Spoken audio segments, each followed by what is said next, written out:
Welcome to Living Free in Tennessee. We're going to do a live interview show with somebody who I'm stoked is on my podcast. I met this cat in 2017 at Jack Spirko's workshop. And I don't know if you guys know this, but when I went to Jack Spirko's workshop, I'm going to this workshop where there were like all men, male peppers, and I'm a girl. And there were like 3 other women there besides female staff. And I walk into this room and everybody appeared to know each other, and I'm an introvert. So I felt a little intimidated. And Pat reached out to me and he's like, "Hey, you want to learn how to pick a lock?" And I ended up talking to him a lot at the event. I've always been thankful for that. You probably don't know it. I've always been thankful. 100%.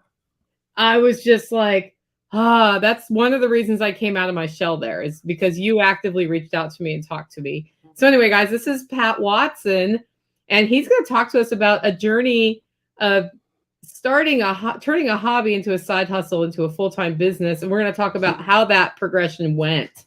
But before we do that, Pat, tell us who you are and how in the world did you end up on Living Free in Tennessee anyway? Oh boy. Who am I? That's the tough one. So yeah, this is. Know yet? I don't know. I ask myself every day. I'm just a weird human trying to figure out human stuff. And to keep this short, one of the biggest things about me, to say who I am, is I am on the tail end of a 180-degree kind of shift in, I guess, direction. And I had a big morality shift in the military and in police work. And where I am now, which is great, is I wake up every day and I hang out with me and my cool Fortress Canine dog, who's my service dog. And I get to pick every project I work on, every person I collaborate with, everything that I present to the world is, my choice, which is just, it's unbelievable to come from a background of the employee mindset and to now know, oh, I get to do all these things that, that fill my cup and that make me happy. And it's just been amazingly life-changing, and in large part too because of the community that you have, the community that Jack has on the Survival Podcast. Joel from Fortress Canine, I run a franchise of dog training for him. Him and his family have been incredibly great to me. And so, yeah, life is just on the upswing. It's great. Yeah. But there was a time when it wasn't so great, wasn't there? That's correct. Yeah. Lots of times like that. So can you tell me this? So you were military, yeah, right? And then you transitioned into police work. Correct. Where in that time did you say, you know what? Like, what happened to make you think, I don't like what I'm doing? And then what was the process for you to go from, I don't like what I'm doing, to realize what you could do to take control back? Yeah, that was tough. I'm surprised every day that I escaped the kind of mainstream brainwashing. Every day I'm surprised. I'm like, how did I not end up like, a normie, I guess. Yeah. There's some of the answer. I'm going to cover half the title. It's got a bad word in it. It's the F word. And then Bureaucracy is one of the books I wrote. I wrote it. I published it.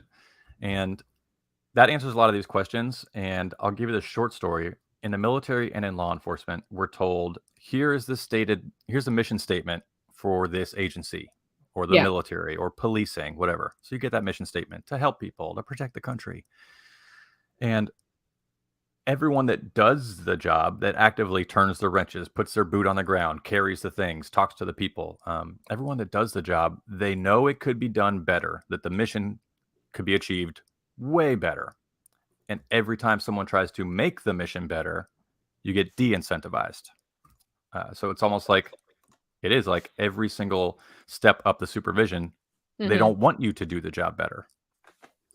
So that made me ask, this is a very long story short. We could do this for 10 hours on this one topic alone, but long story short, part of my new critical thinking skill that I developed more, not just by becoming an adult, but by people like you and Jack Spirko and kind of the podcasting platforms that kind of opened up my mind, was if there's a publicly stated mission statement and we're prevented from making the mission better at every turn. Yeah.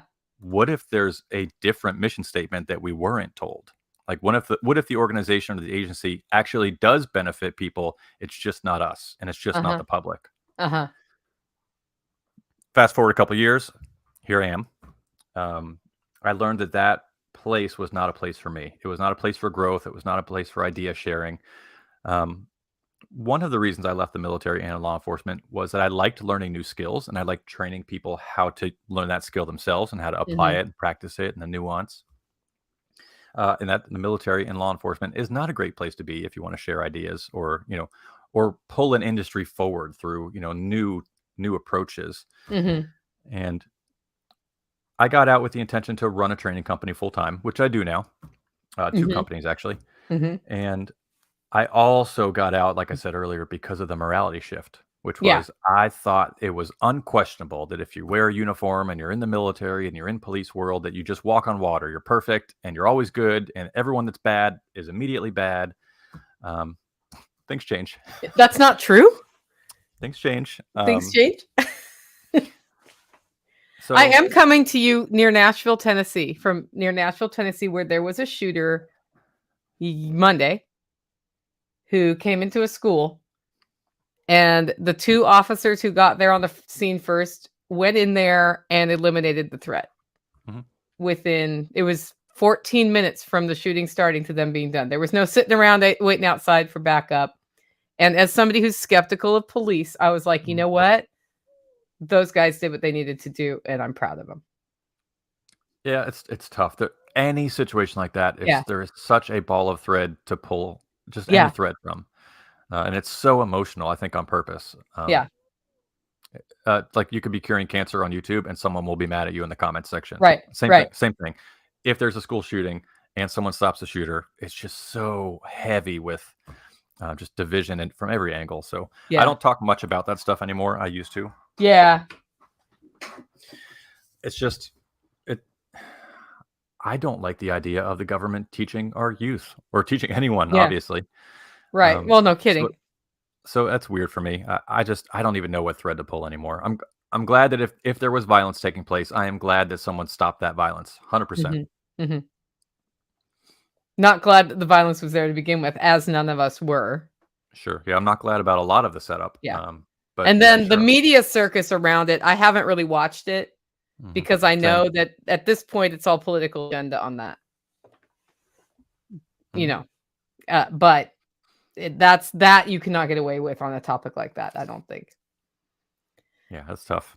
It is tough. Okay, so you were there, you were like, this bureaucracy stuff sucks. I'm an Mhm. ideas person. I want to help improve things. I want to bring people along with me. Shit, my profession that I chose is bad. Yeah, it's tough. How It's was really tough. that day for you? Like, was there a day when that happened, or was it Uh, slowly coming?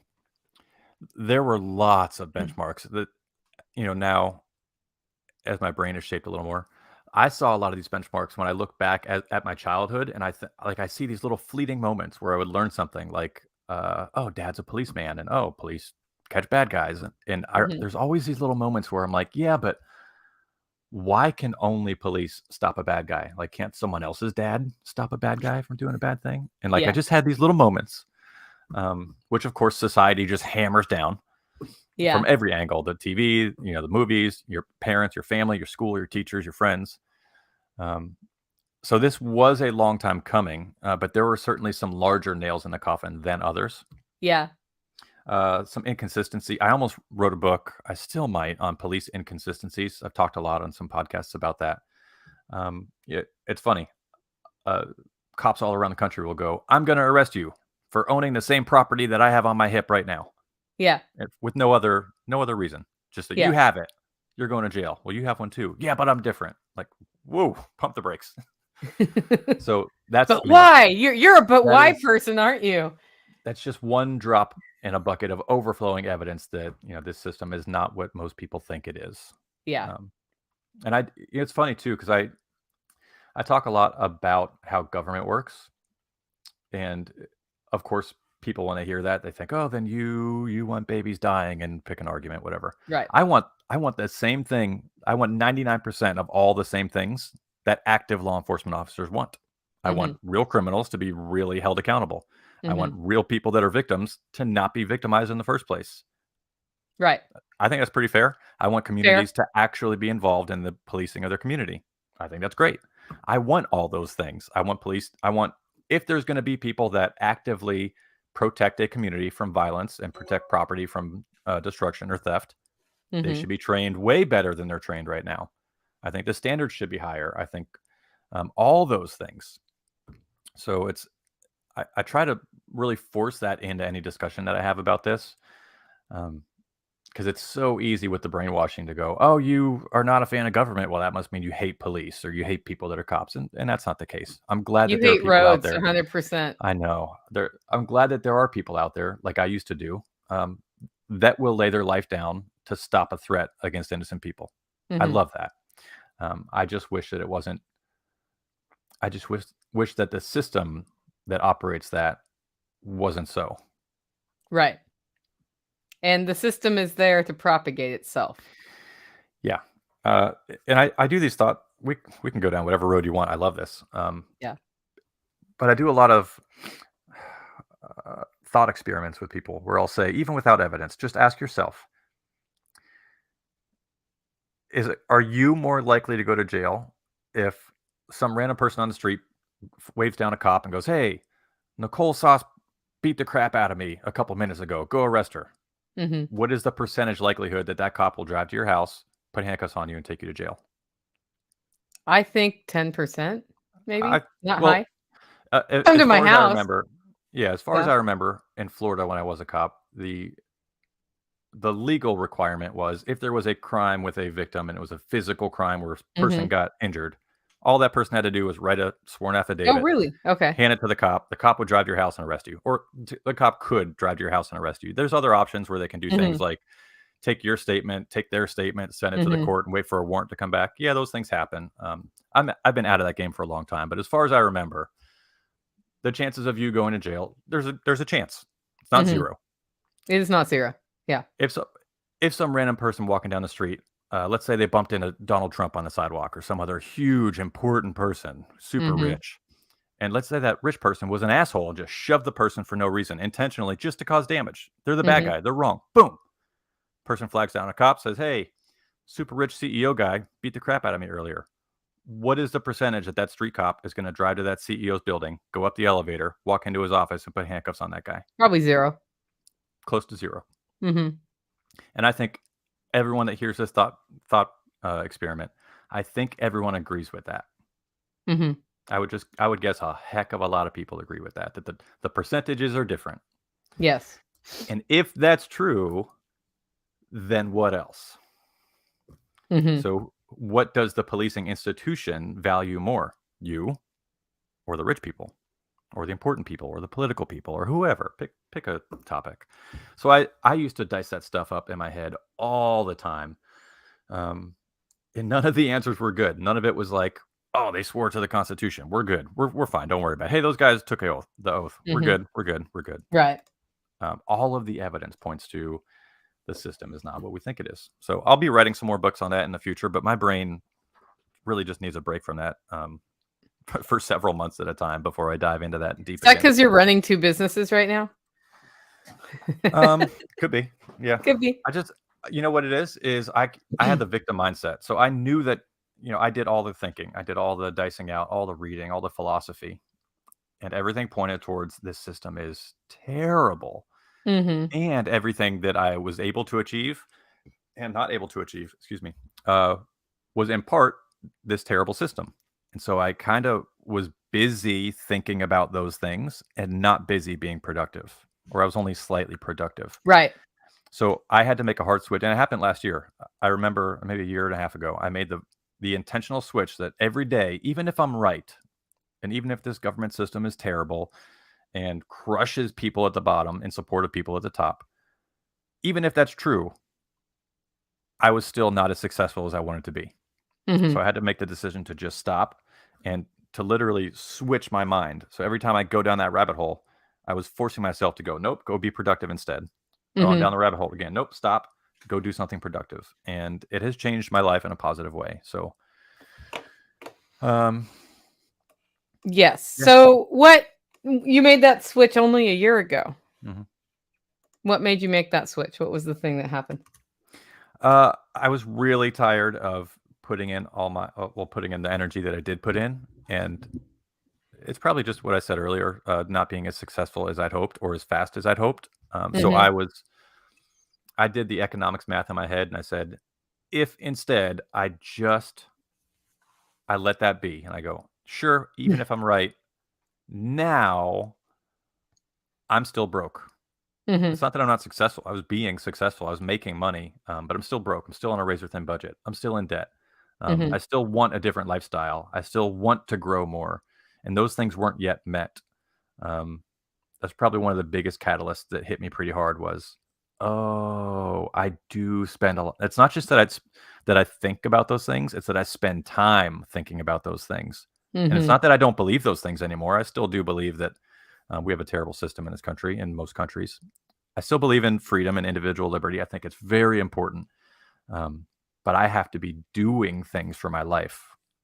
And so Mhm. sometimes I'll think about that stuff, but now it's a different tone, I guess. Mhm. Yeah, we talk a lot about poverty mindset and prosperity mindset. In fact, Tim Cook at my spring workshop in 4 weeks, that's what he's talking about is how to change that. And there are always a lot of questions about what do you mean by poverty mindset? And usually it's coming from people who are starting to recognize, I think I have a poverty mindset and they want to change it. But it's not like there's just this on off button in most people that, oh, no, I have prosperity mindset. It's Yeah. not magic. It's work, right? To change your Mhm. perspective. And some of us are further along in that journey than others, but we all have to, unless you were trained up with a prosperity mindset, which most of us aren't because our system is set up to instill poverty mindset in us. Um, you got to work to change it. So, what did you start to do first? Sure. So I'm also pretty active. It started maybe 3, 4 years ago. Hmm. Uh, I had a relationship with another human. We were living together. It was great. I was very happy. Hmm. She and I had some problems, so I started getting involved in the men's work movement, Hmm. which is not anti-woman. It's just um, that men and Yeah. women think differently, process differently. So I went to a men's group, um, and I still am a part of that same group. And a lot of that came, the really hard introspection of I have to be willing to have been wrong before I can, make progress. So Hmm. if I was doing something, it's not the mental gymnastics anymore of, well, I'm right, so let me make these other things better. It was, oh, I'm a flawed human. Great, cool. Yeah. Oh, I have to really sit down and ask myself, why am I not as successful? Or Yeah. why, do I not trust someone? Or, just the really hard, it's hard to ask the question in the first place. It's Yeah. also really hard to accept a new answer that you weren't previously aware of. Right. Yeah. Really hard. Yeah. So that was really, really helpful. Meditation helps a lot too. And I learned that just like, going to the gym and working out to get your muscles stronger, Hmm. there's things you can do with your brain to exercise that actual muscle. Hmm. And it does all sorts of weird things. And one of those is just letting it go off on rabbit trails, which Hmm. sometimes is fine. But if you always do that and you're not being productive and successful, or Yeah. that's something I had to make the intentional decision to switch. And so, yeah, a lot of these paths all lead the same direction, which was Hmm. leaving an environment that I wasn't happy, leaving an environment that didn't, suit my goal, which was to give information to others and to create value. Hmm. It was, training my brain to do new things. Hmm.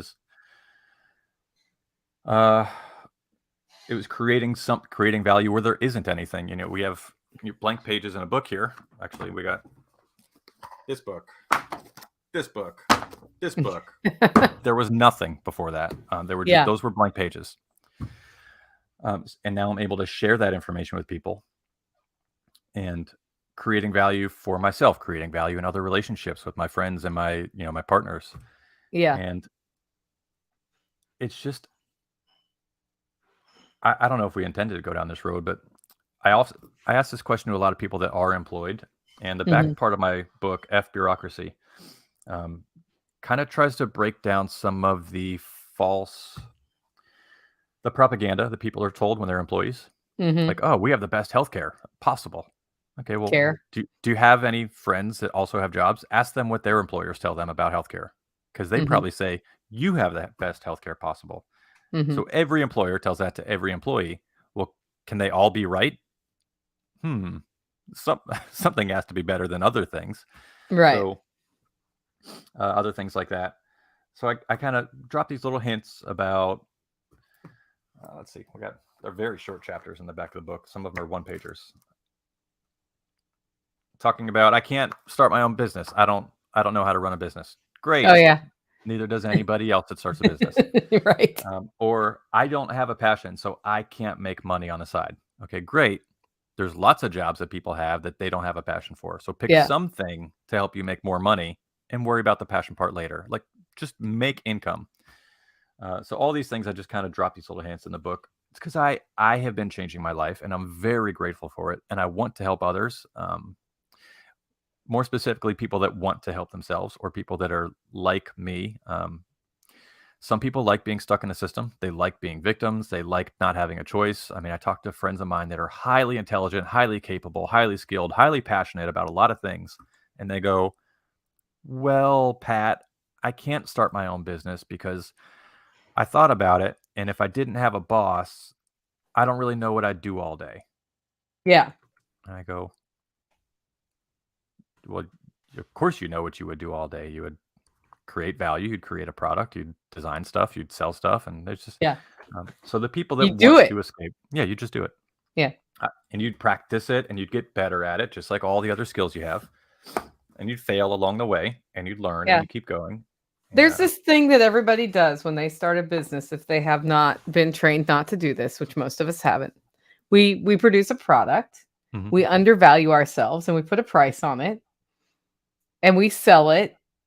And if we're not smart and don't realize we undervalued it right away, which most of us don't, we end up somewhere where we feel really strung out. We're not making very much money. We're putting a lot of effort in to do that. And we do this. At some point, you're like, I just did the math and I make 75 cents an hour. Right?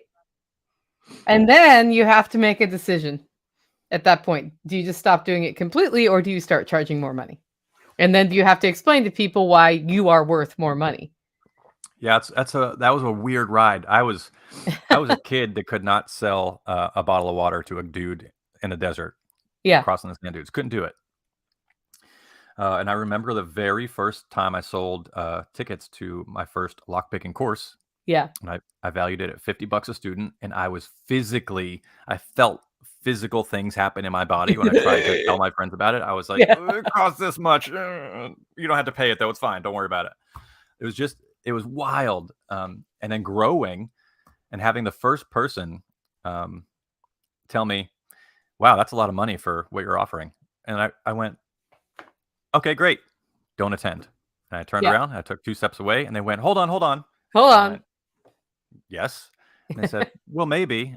And I went, whatever. It's up to you. Bye. I'll be here or not. And kind of going along that path was wild. And the first time one of my other business mentors told me, hey, you need to double the price of your course.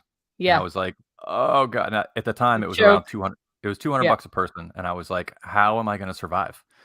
Yeah. And so it became overnight. It was $500 a student. And I went, and I was making sales, and I went, oh shit. Yeah. And now my course is still undervalued at $850 a student. Yeah. And I usually teach courses of around 10 to 12 students. And that really helps, doesn't it? Still, I still don't charge. If I were to objectively put myself in a student position and say, what does the market offer that's similar? What am I objectively learning in this course? It would still be more than the ticket price they're paying. So I'm trying so hard to keep that low, because I know that everybody's struggling, and I know that there are people that really appreciate what we do and they want to learn more. So the price is going to go up again. It is. I have that same thing about to happen. It's just, inflation has happened. Yeah, it's tough. And if you stay at the same price through inflation, eventually you go out of business. Yeah. But, the other thing is, when you charge what your course is worth, you can put more back into making it better, both from the production side and a whole bunch of different ways. And that's the thing I had to get over it too. We all have to get over that. And it's hard because you always have somebody. Like, I had somebody last weekend, my workshop is $500 at the end of April. And they were like, wow, that's a lot, because for two of us, it's $1,000. I'm like, yep, but you're also getting food and beverage and all of these courses that we have there. There's a whole bunch of stuff we provide at that price. And on-site camping, which may not seem like it's a big impact, but I have an outdoor shower that has to be maintained, and we are maintaining composting outhouses, which means I need to pay somebody to take the buckets out, right? There's all sorts of stuff. I didn't tell them all that. And that's just what I'm thinking. I'm like, that's the price. And, you can talk to other people who've been there and decide if it's worth it and go from there. And if it's not, I totally understand. That's fine. It wasn't a good fit for you this time. And, and they weren't giving me a hard time about it at all. And I understand why it seems like a lot, because there's a lot of people out there doing the $20 course. But my $500 course is very different than the $20 course. And if I have money at the end of it, that's going into the next year. That's what for the spring workshop. Yeah, that was wild to learn. So when I was in the employee mindset and I would attend like a rifle course, a shooting course, and it was $1,000 a student for a 2-day course. I used to think in my head, like I would do the math and I go, there's 40 people times 1,000 is $40,000, right? And I would go, oh my God, that instructor just walked away from 1 or 2 days of work with $40,000 in profit in cash. Nope. And then no, not anymore. Nope. Yeah. And people do that. They're like, okay, you have 60 people times $500 is X. And I'm like, literally, yeah. So Jack and I talk about that all the time, because he gets the same thing for his. I did through my growth, I did a series on my podcast for how to design your own course to teach to others. And we did a bunch of episodes that we went deep into nuance for things like that. So we wanted to give back to the community. And we do a little bit of consulting for people right now, off the books. We want to support our friends in the industry. Yeah. So we'll have phone calls with people and we'll go in depth and say, hey, what curriculum are you teaching? And they'll go this and that and the other, and we'll dice that curriculum apart with them. And we'll say, what are you charging? And what are you paying for your facilities? And, where are you managing this and that? So we help people develop that. And it feels good here in my heart, because it's being your own boss and being an entrepreneur gives you so much more freedom than the things that people worry about on TV. Yeah. Okay, let's actually talk about picking locks, since we said we would. Great. So I met you and you had a lock and some things, and you're like, have you ever picked a lock before? And you walked me through picking a lock, and it took me about less than 3 minutes to pick the lock. And then you said, the one going into your house is easier than this lock. So that's what's protecting you from intruders. So how did you get into picking locks, and why would a person even want to learn how to pick a lock? Yeah.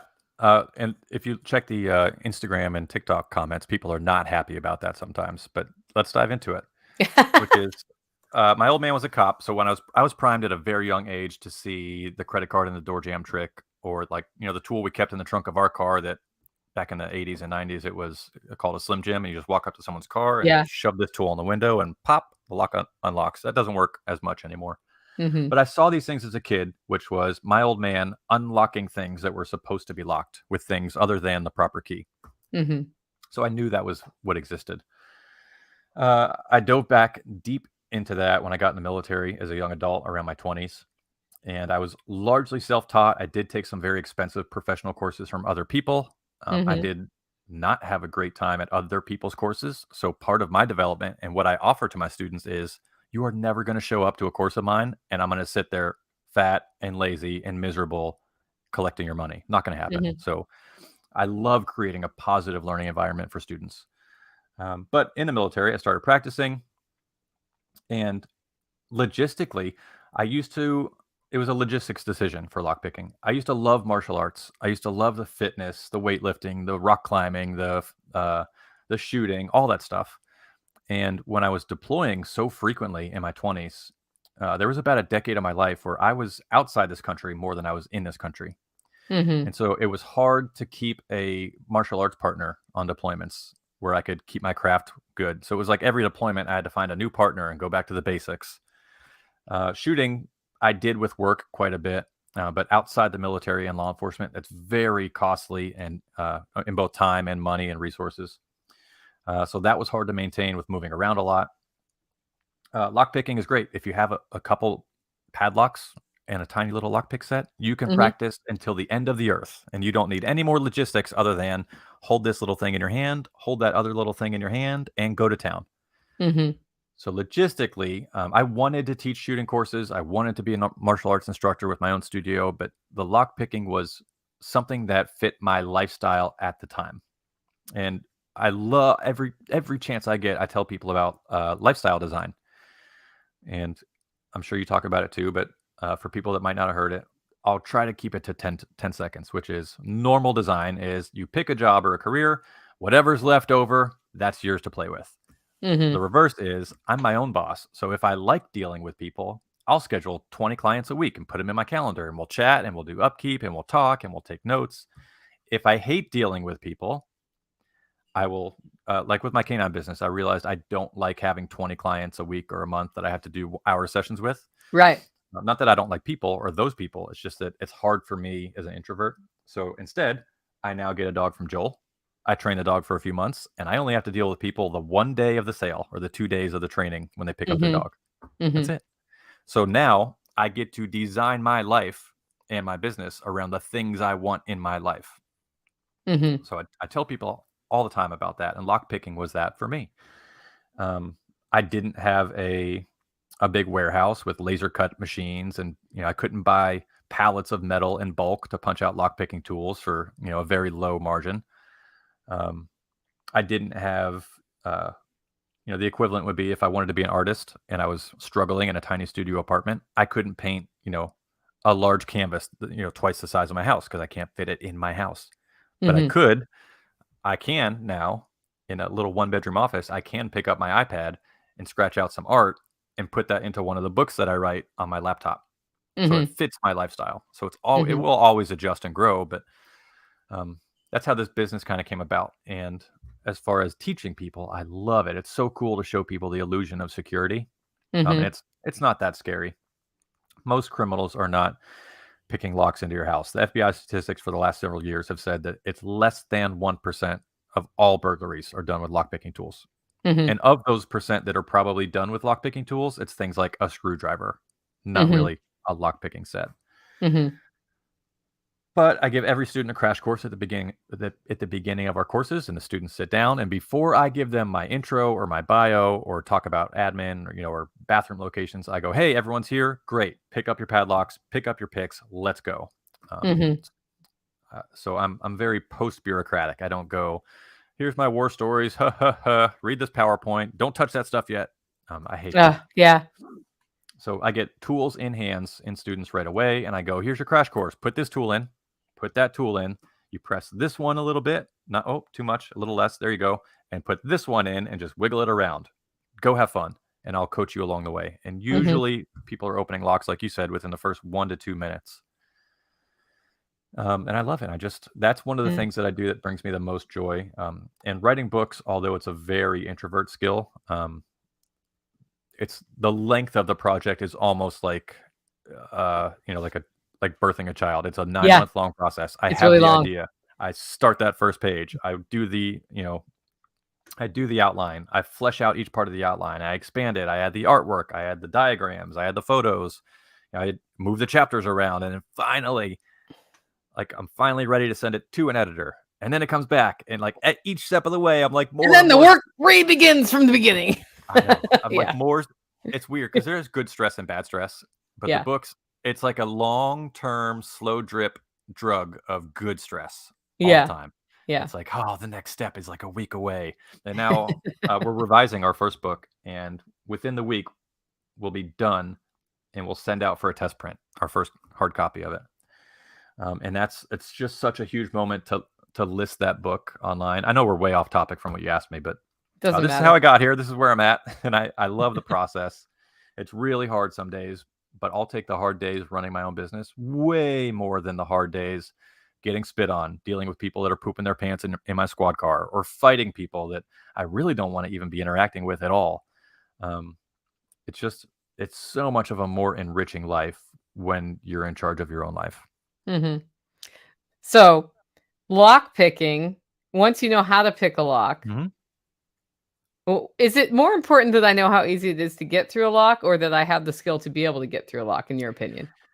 Just normal citizen Nicole Sauce. Normal citizen Nicole Sauce, what's important for you? So if you've gotten a crash course, the most important thing is that you can't use tools that you don't have with you. Mm-hmm. You can makeshift tools from your environment very often. But if you have nothing, you can't use tools you don't have with you. What our courses do, which is different than a lot of other people's courses, are we teach students how to think differently. That's the rub. If Mm-hmm. there's one thing I can say about the difference between us and almost everybody else in our industry, save a few exceptions, Mm-hmm. is that a lot of other places take the bureaucratic approach of going, here's a list of tools and the techniques for each tool. Now you're prepared. We do Mm-hmm. something different. We go, I don't care about the tool and the technique. Use whatever works or doesn't work, but think about this problem as a problem solver and don't get tunnel vision on that lock. So there are a lot of times that as a professional, and there's case studies in my book about this, or as a police officer, when I was known within my squad to have this skill set, I would get called all the time. And they go, hey, we need Pat. We're locked out of this house. We need to get into this lady called 911 and some old lady fell down and doesn't want us to break her doors. Cool. I'd get there, front door would be locked. I'd walk a few steps to the side. There's a window. I shimmy the window opens right up, unlocked. Mm-hmm. So the best advice I can give you is it's about thinking through locked problems. It's not about the tool or the technique Or the doorknob. or the doorknob, right? A lot of people get tunnel vision. With a pocket knife or with a coat hanger, you can get through a lot of doors. With Mm-hmm. a laminated sheet of paper, you can get through a lot of doors. So the tools it's great if you have the skill set and the tools, fantastic. You have a great leg up. If you understand how these obstacles work, even better, with or Mm-hmm. without tools. Mm-hmm. And our third book, so we're doing a volume now. What our vision is the first book was just a standalone tactical lockpicking. Mm-hmm. We revised it because the second one is already written, the second Mm-hmm. volume. So we wanted the first one to look like volume one, not just a standalone. Mm-hmm. So volume one is a great foundational start. Volume two is all about creating a working key in the field. So kind of being Mm-hmm. your own tactical locksmith. Our third book is on math, which you don't need a lot of tools for all the time. So our Mm-hmm. third book is all the math of entry studies. So how to do code breaking entries, how to do the math of if there are this many possible entry codes, how long would that take me to try every one of them? Things like creating your own lists with pen and paper, or going to an internet site and producing a list for all the possible combos for a lock.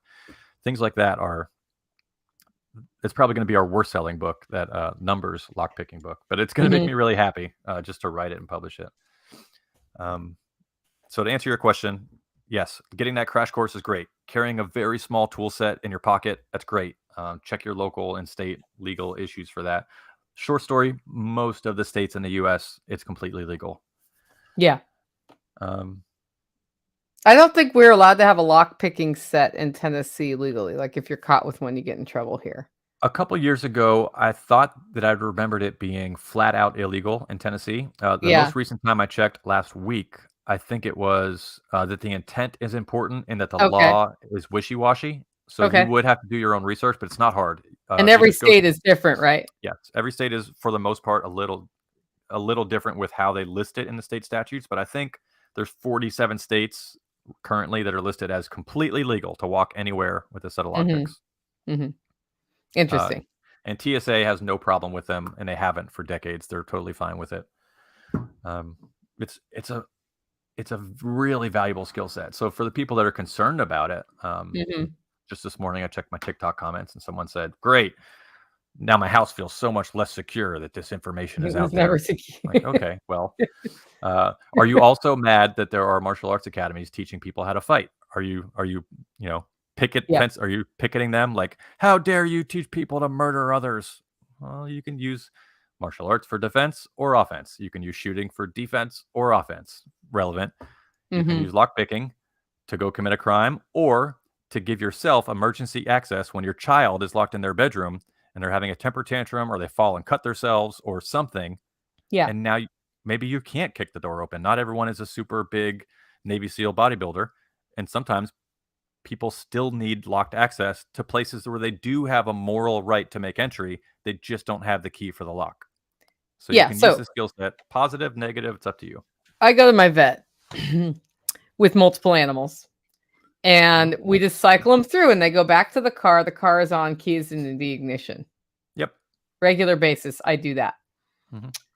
And I always leave the window open this much because I know that dogs and cats can walk around and lock things. Yeah.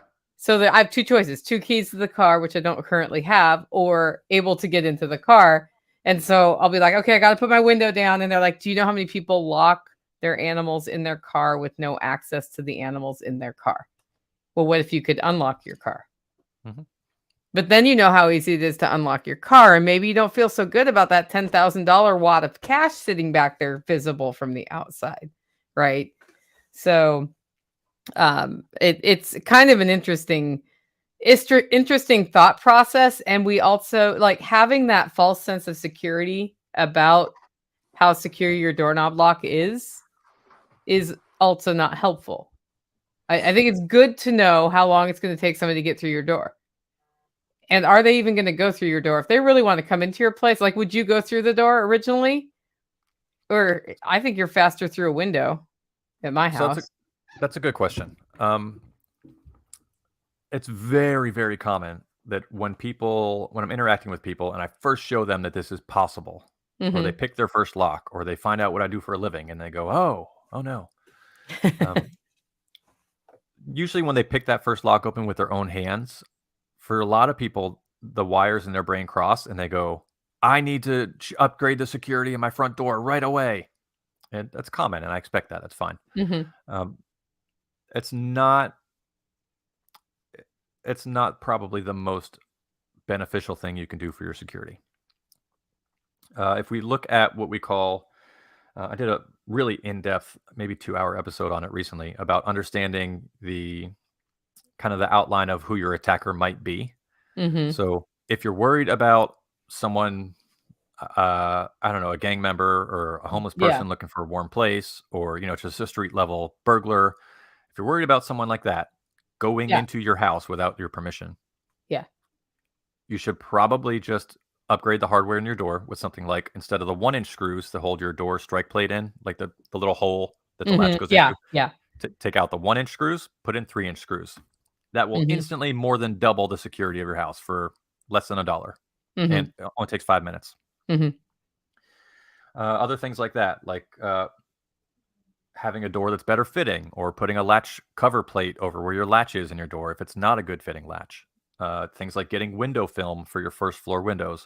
All of them are so much more beneficial to stop your likely attacker than upgrading, changing the pins out in your front door.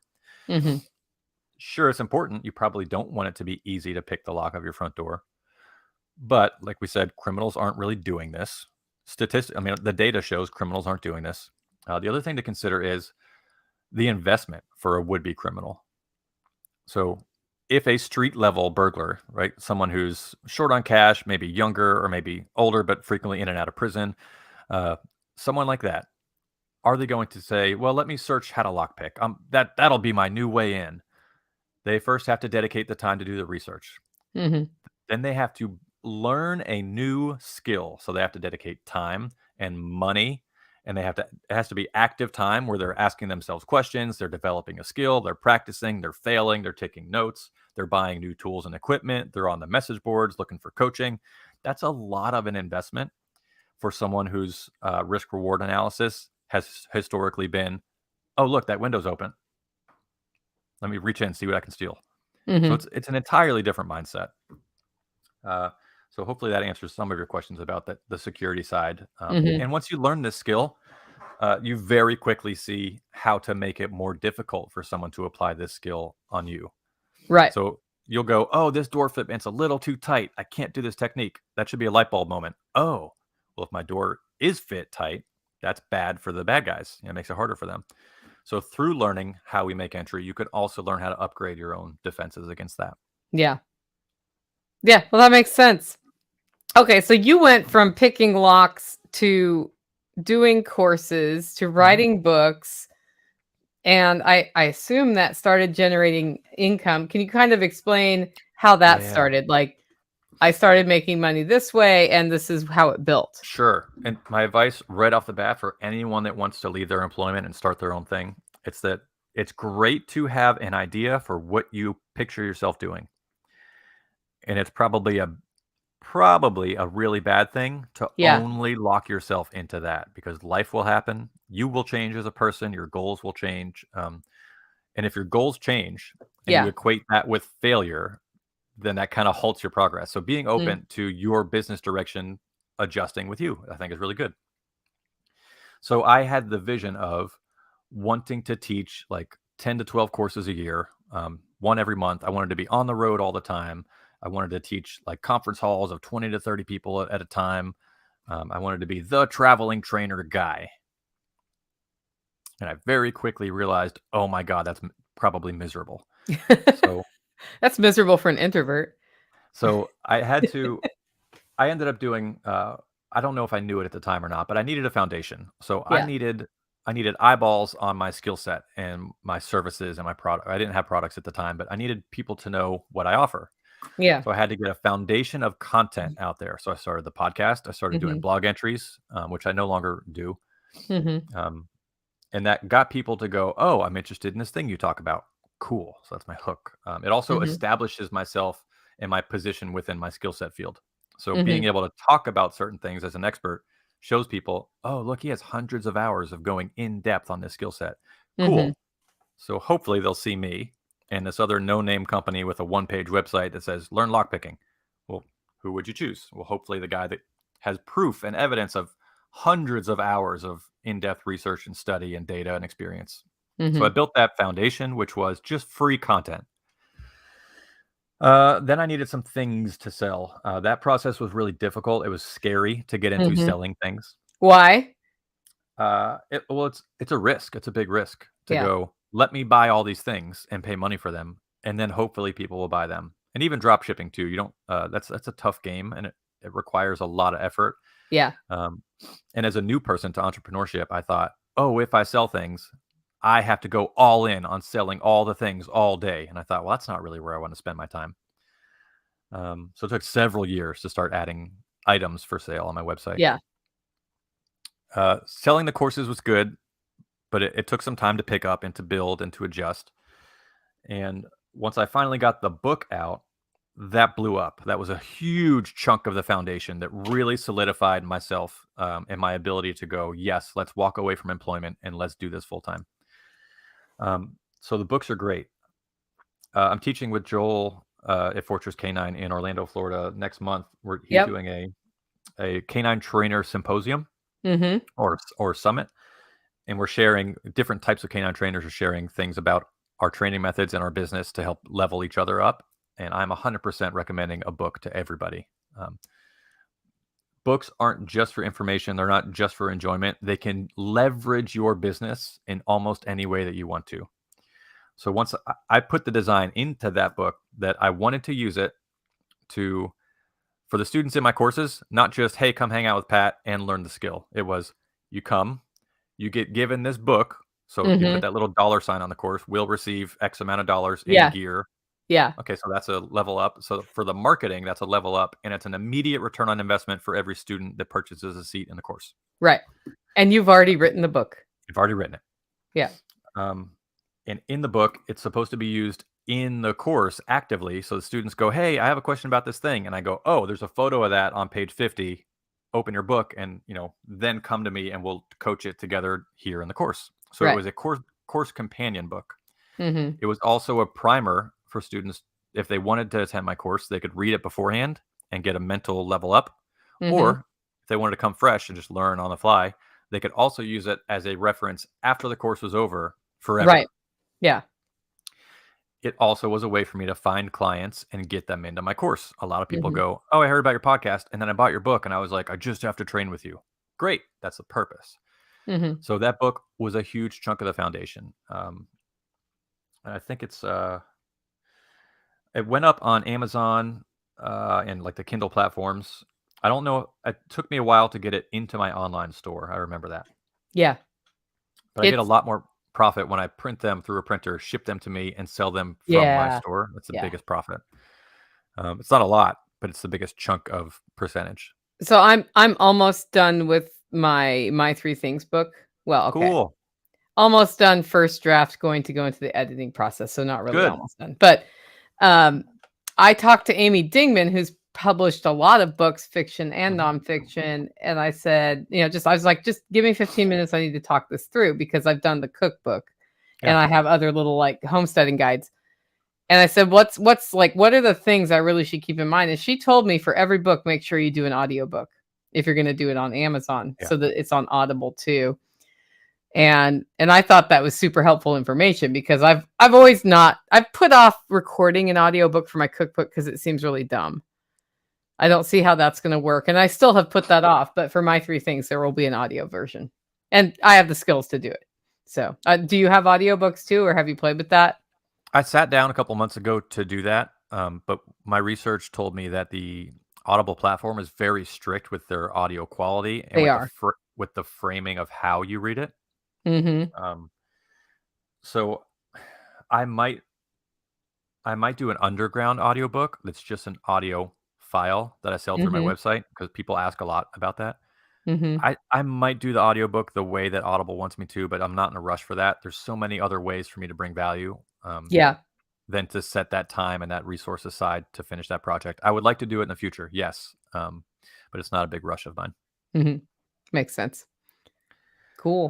The other thing I learned was if there's people in target audience A that will buy this book, and people Yeah. in target audience B that will buy that book, the Mhm. math is not, oh, if I write both these books, I'll get 2 book sales. The math is Right. often, oh, if I write these 2 books, I'll get 4 book sales. Mhm. So one book will lean on another. So, Mhm. and people know this. If you're new to entrepreneurship, you might think, oh, if I write more books, I'll get 2 times as much book income. Well, sometimes it goes even higher than that. Yeah, which is nice, especially if they complement each other. Especially if they're related or in a series. Yeah, I have so many people that are begging me. They're like, finish the second book, and then I'll buy all of them. And I'm like, all right, great, cool, I love it. I'm working on it. So we'll bring it back a little bit full circle, which is the business. Uh, my goal and my direction. And it was to be that full-time traveling trainer. And I still Yeah. travel a couple times a year to teach. But it's very expensive and it's very logistics heavy to set up a course away from home to go teach. Yeah. The rental car just crushes me and kills me. Yeah. I can't fly because I have hundreds of pounds of product I have to bring with me Mhm. for the students to use, like training stands and doorknobs and all that. Yeah. If I fill a course out, the profit's good.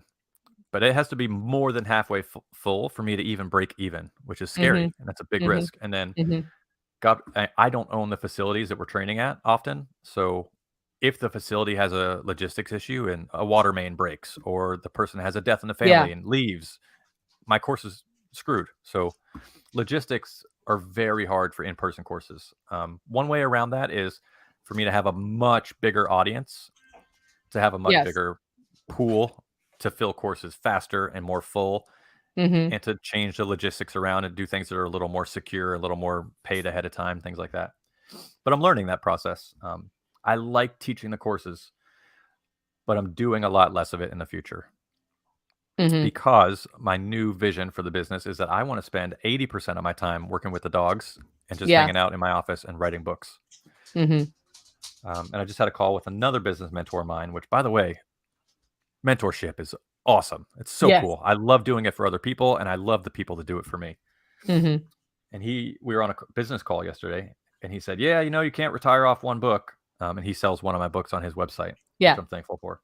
And I said, "Yes, you're right, sometimes, but you can retire off of 20 or 30 books. And Yes. if you can write 5 or 6 books a year, that's a game changer." So that's the direction I've been heading for the last few years. And within the next 2 to 3 years, my first goal in this business venture was I want to be losing money going to my 40-hour-a-week job. Mhm. I want I want the decision to be if I take a sick day, I can make more money at home. And Mhm. I hit that level. How long did it Uh, take you to get there? it depends on when you start counting, but if I if I told you it was the day that I taught my first in-person course in Guantanamo Bay, 4 years. Okay.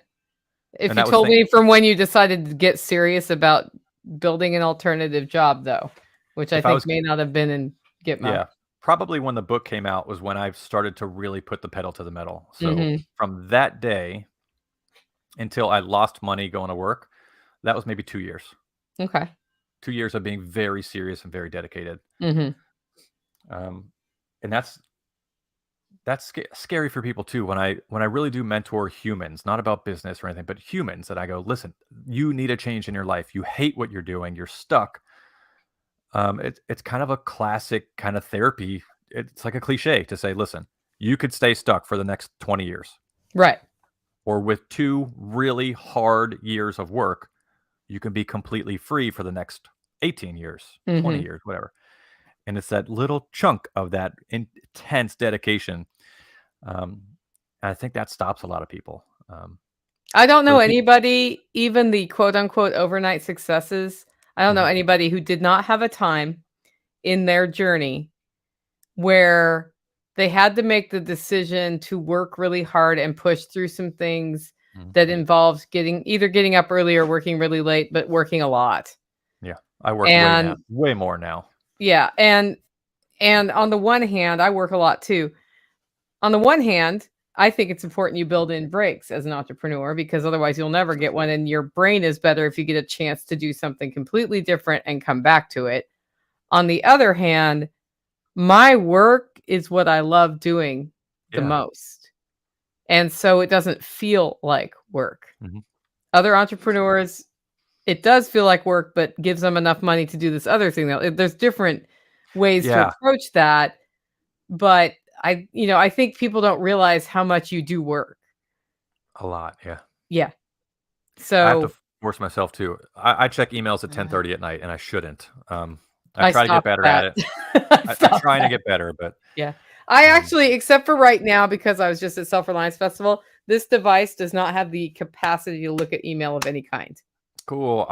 I'm in the And process of getting the I work had done. to take Can't it wait. off where I would look. I'd be like, oh, I'm bored on the couch. I'll look at email. And that would mess me up. And so now it's like I'm at the computer, I'm doing email, and I have to Mhm. answer the email. And now more people get answers from me. Yeah, So I love that. yeah, hard though. Yeah, I also know that I'm in a struggle phase. Yeah. So I am building in breaks. I build in a pacing that I like. Mhm. So it's not. I don't start a timer at 8 a.m. and go can't stop. I start Yeah. a timer and then I go. It feels like a 2-hour breakfast. Here we go. I make breakfast, watch a TV Yeah. show, and I go great, right back in it. But Yeah. that lasts for 18 hours. Yeah. Whereas, so there's different. You can create your life however you want. Yeah. That's what I'm trying to do, Trying and I to like it. do. Wait, I heard the I'm trying T to- word. Is that what you're trying to do? I just It nailed is you, a didn't I? it is a constant effort. There, how's that phrasing? That is what I am building right now. I am without a doubt building, and And people listening, we have these language things we do to ourselves, and that's one of them. The T word. And he knew it the minute I I said it, know what it. I was doing there. The story you tell yourself is the story you make, and he has been busy telling himself a different story. So I call him on it that time. People call me on it all the time too. I do It's know part without of a what we doubt. do for each other. What? I said I do know without a doubt what I'm building. It's been a long time in the process, yeah. But I have no complaint. Thank you for calling that word out. You're still correct. When you're wrong, and I'm wrong. Well, see, and you learn how to be wrong Yeah. along the way. I learned how to solve problems as an entrepreneur and how to be wrong. Yeah, the other thing I had to learn was when things aren't going well, it's my fault. Yeah. Even when other things are causing it to happen, my reaction to those things are an issue. Mhm. And like I had one this year where something was not going the way it has usually gone, and there were external factors happening. And somebody asked me, "Why is that happening, Nicole?" And I said, "Because I'm not taking these actions." Rather Mhm. than because those other things are happening. I identified that those other things were happening and that as a result, I had to do something different. And then I started taking those actions. As a result of that, my ultimate outcome was better than it had ever been before. But had I obsessed on those external challenges that were different instead of addressing what I need to do to address them, I would not have had a better outcome from the project. So, yeah, hello. So there's a whole bunch of people I should say hi to. Red Flyer Media, Life Done Free, Autumn, Towards Joy and Freedom, and Grumpy Acres is in the house. I don't know who else is here. Hi, guys. I've got, K-Bonk. K-Bonk. I've got a question from Hey, Alabama. Is there a lock picking kit that's good for beginners? Great question. I love telling people this. So 2 parts. One is, for years and years, I left money on the table because people would come to me and say, hey, where do I buy these tools? And I'd go, all these other people, not me, because I don't have those. So now, as a business, I decided to add those tools and to take that really big, scary step and go, I have a web store now. So you can find our web store at uncensoredtactical.com. Just click on store. We do have a lot of tools there. And we pride ourselves on not having no fluff. So there's no product in our store that is there because it provides us a profit. Everything is there because it has field use value. Short answer. Short as I can give it. Next part. Do not buy a lockpicking set that has something similar to 300-piece kit for $200. Almost all of those are absolute garbage, or even if they are quality, do yourself a favor and go to a lockpicking blog. They're very easy to find. I know a lot of very professional, very successful full-time locksmiths that are still very good at their craft of picking locks, and they all say the same thing, and I say the same thing too. In a 100-piece lock picking kit, there's 2 locks or 2 lock picks that they use every day, and 98 of those picks just have dust on them. So you need a set that's probably $25. It's probably the size of 2 large paper clips. There's a make of them with different model variations called the Bogota. It's the very first set that I ever used. The set on our site is the stainless steel Bogotas. It's just a little 2-piece set. That will get you through probably 50% of every residential front door in this country with just a quick crash course. So I would start with those. They're small, they're easy to carry in your pocket, which means that they're easy to practice with if you're out in real life and you're at a friend or family member's house. Always get permission. So if I go to Nicole Sauce's house, I would go, hey, oh, cool. You mind if I try picking open this front door lock? And then I'll show you how to do it. Yeah. With that, yes, you'd go, okay, cool. And you get practice. They get a free lesson. Everybody wins. And like we talked about earlier, you can't use tools that you don't have with you. There are some exceptions where you can makeshift a tool from your environment, but I prefer the very small picks when you're starting out. There are some full-handled picks that are a little larger, like 8+ inches with a large handle to grab onto. Yeah. They're good for learning, but if that's your only set, you're not going to carry those in your pocket every day. They're just a little too big. They're not unless you have a pick holster. Yeah.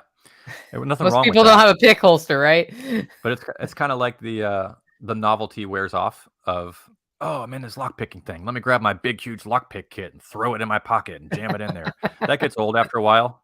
So I like to design my skill set and my life together where if I have my wallet, then I have my lockpicks. So I just tape some picks to the back of a credit card. Have you ever heard my opinion about lame-ass girl pockets, non-pockets? No, tell me. Yeah, so women's pants are different than men's pants. Good. And apparently, and I think it's purely vanity, bigger pockets in pants make your hips look wider. Oh. And so most women's pants, either they're sewn shut or you have a non-pocket that pretends to be a pocket where if you put money in it, it falls out and nothing fits in this pocket. And I call them lame-ass girl non-pockets. If you buy Duluth jeans, they have actual pockets. That is actually what I'm wearing right now. But so when you're talking about shoving things in your pocket as a man, I'm like, no, that's not a thing for women. We literally can only fit that tiny pick set in there. And even that might not fit in there and will probably fall out. So that's why they carry the big purses. Because no pockets. One of the other, I'm a super nerd, without a doubt. I'm writing a book on math next. I'm a nerd. One of the ways that we nerd out in our skill set that really separates us in the industry, and that's, if we have time, I want to talk to you about kind of changing an industry because that's tough. One of the ways that we're spearheading the industry is, imagine if you went to an EMS school and they were like, here's how you use a blood pressure cuff. And they just hand you the cuff. And they go, here's how you use a stethoscope. And they hand you a stethoscope. And they go, here's how you insert an IV. And they hand you an IV. Mm-hmm. And then you take all that gear and you just cradle it in your arms and you walk into your ambulance and you just dump it into a drawer. Mm-hmm. Well, what are you going to do when you get to the scene and you have to run out and treat a patient? Are you going to run to the patient first and see what gear you need, then run back and then grab your items and hope that you don't drop them on the way back to the patient? Or do you have an organized, systemized gear bag approach that's Yeah. clear and repeatable so that you know how to apply your tools and your craft with your patient? Mm-hmm. Well, that's the equivalent of what we teach that a lot of other companies don't, which is we teach you that organizing your gear, and deployment meaning a verb, like deploying the tools in the gear, Mm-hmm. deploying the tools in the field. So having a system where you know which tools you have in your pocket because you every day carry them, you know which tools are in a grab bag because you've packed Mm-hmm. it yourself, and you know which other larger, bulkier, additional specialty tools are living in a separate home, so that either you Mm-hmm. get the information about a locked obstacle and then you can grab the right stuff and go, or you find yourself at the locked obstacle and you can make the decision of, does the stuff in my pocket, is that likely to work? Or and should I start trying to make this entry? Or should I go back and get the bigger bag and bring it back and do my entry? Mm-hmm. So organizing your tools is a skill for your craft. So when you're developing a skill set, it's that equivalent of, it's not just learn the tool, learn the technique. We are so far beyond that in our curriculum, and you can read about that in our book. Mm-hmm. We have a depth of craft that we bring to this industry, this lockpicking, covert entry industry. Cool. Okay, so we're at a little over an hour, so we usually wrap up the podcast now, which means you're gonna have Okay. to fill out the form a second time, but because I'd love to have you back on. But before we do that, like, what advice do you have people who've listened to this conversation, want to change their lives about lockpicking, about anything? Like, what would you tell people who have heard this conversation? I'm much more interested in helping people change their lives for the positive than Mhm. selling a lockpicking tool. So let's go with that topic, which is it's really scary to do, to uproot your life and move a new direction that's nonlinear. So if you've been on this line and you're like, oh, change sounds nice but scary, uh, I I learned that to me it was scarier to stay on that same path. Mhm. If if I would have stayed in my military career or my police career, there's a good chance I wouldn't even be alive today, for whoever's fault, in whatever circumstance. Mhm. Um, just was a path that in my heart was not good for me, and just for my mental health was not good for me. I didn't fit in. All of the signs were pointing towards leave, leave, leave. So I'm not. I wrote a book called F Bureaucracy. I'm not against people being employees. If that fits your lifestyle and the pros and cons work for you, that's great. If you're like me, where you don't want to wake up every morning because of your career, consider that a signal. And yes, it's hard work, and yes, it's scary, and yes, you can fail. But if tomorrow I can't pay my bills, you know what I could do? I can go half a mile down the street to that huge Texas grocery store that's paying 20 plus an hour to Yeah. stock shelves, and I can get a 40-hour-a-week job next week Yep. if I have to. If you have to. So people forget that. They're like, well, what if I fail? Great. A lot of people fail. And it's the same people that they go on Instagram and they go, oh, this business was started in a garage 20 years ago. Look at it now. Right. That's part of it. Starting in the garage is 20 scary years and ago. risky 20 years ago. That's Yeah. part of the process. So I would also tell people that it is a process. It's not a like in the beginning, it's not a to-do list item that you go start business, be successful. Check, check. It's start business, keep going, keep learning, keep adjusting, and eventually you will go, oh, I'm losing money going to work. Mhm. So it's a process, it's not a task. Right. And if people want to listen to your podcast, are interested in your books, your course, your Fortress Canine work, how do they get in contact with you? How do they follow Oh, I you? didn't even bring her up here. Come here, honey. Come Carl. on up. Hello. This is my service dog, Arrow. Arrow, say hello. How you doing, honey? Easiest way to find everything that we do is just uncensoredtactical.com.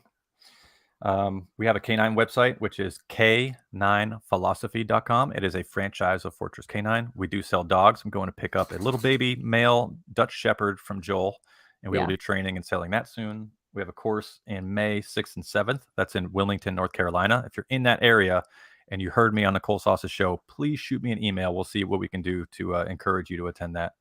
And my email is pat@utac.io.